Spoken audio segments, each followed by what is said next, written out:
Science was supposed to heal us. Instead, it gave something else away in. Dr. Elijah Carter never believed in miracles, only progress. And the Regenerex program was progress at its finest.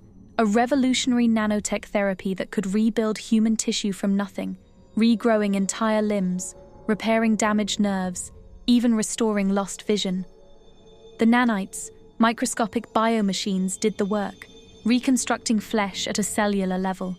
The first human trials were flawless. Soldiers who had lost arms, accident victims missing legs, they all walked again, until the side effects started. Tiny things at first, a finger twitching on its own, a leg dragging slightly before snapping back into step. Then the voices came. Michael Reeves was the third person to undergo the Regenerex procedure. A car crash had taken his right arm from the elbow down, leaving him desperate, willing to try anything. He was one of the lucky ones, or so they told him. His new arm was perfect, too perfect. It matched his skin tone seamlessly, the veins too precise, the fingernails too clean, like a wax mannequin come to life. The doctors called it a marvel of technology, a full reconstruction of his own DNA, aided by self-replicating nanites. But it didn't feel like his. At first, it was small things. The arm felt heavy, foreign, like a dead weight. Reflexes were sluggish. He would reach for something and his fingers would hesitate, hovering just a little too long before responding. Then one night, he woke up to a scratching sound, not outside his apartment, not in the walls. It was coming from inside his bedroom. The dim glow of the streetlights cast shadows across his walls, and that's when he saw it. His right hand was moving. It clutched a metal spoon from the bedside table, carving something into the plaster of his wall. His own handwriting, but jagged, erratic, like someone had written in a frenzy. "Let me out." Michael froze. He watched, unable to move as his hand continued writing, the sound of metal against the wall making his teeth clench. "Let me out," over and over. A cold wave of nausea ran through him as he finally yanked his arm away, knocking the spoon from his grip. His fingers twitched violently, resisting his control. It felt like something pulling back, like his arm wasn't just his. Michael wasn't the only one. Dr. Elijah Carter had been getting reports. At first, they were just dismissed anomalies, twitching muscles, phantom limb sensations, the kind of side effects you'd expect after regrowing a body part. But the reports kept coming. A woman named Jessica Moore, who had received a new left leg, called the research center in the middle of the night, crying hysterically.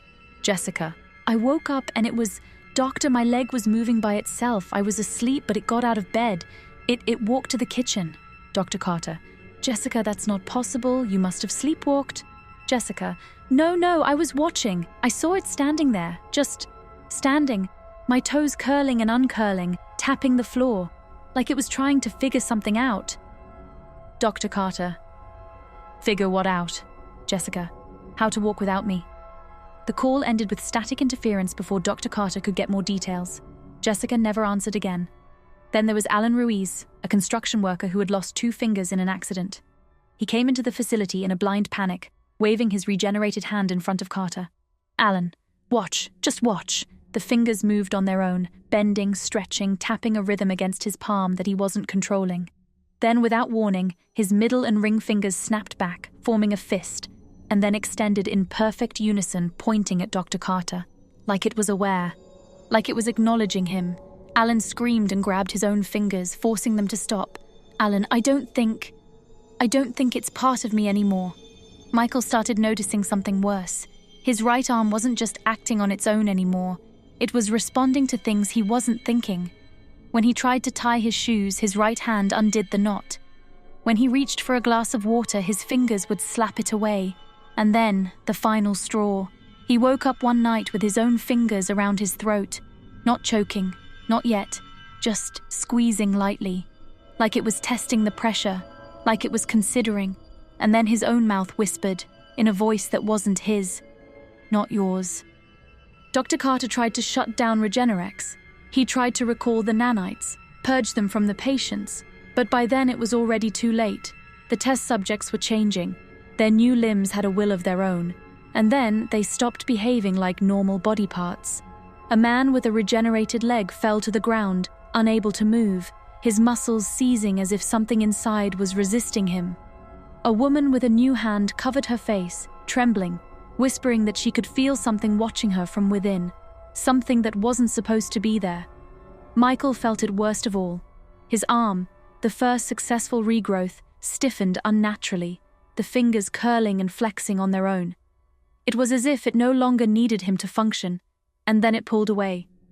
Not in a violent tear, not in pain, but in separation, like it was choosing to leave, and yet he could still feel it, moving, reaching, as if it wasn't done with him just yet.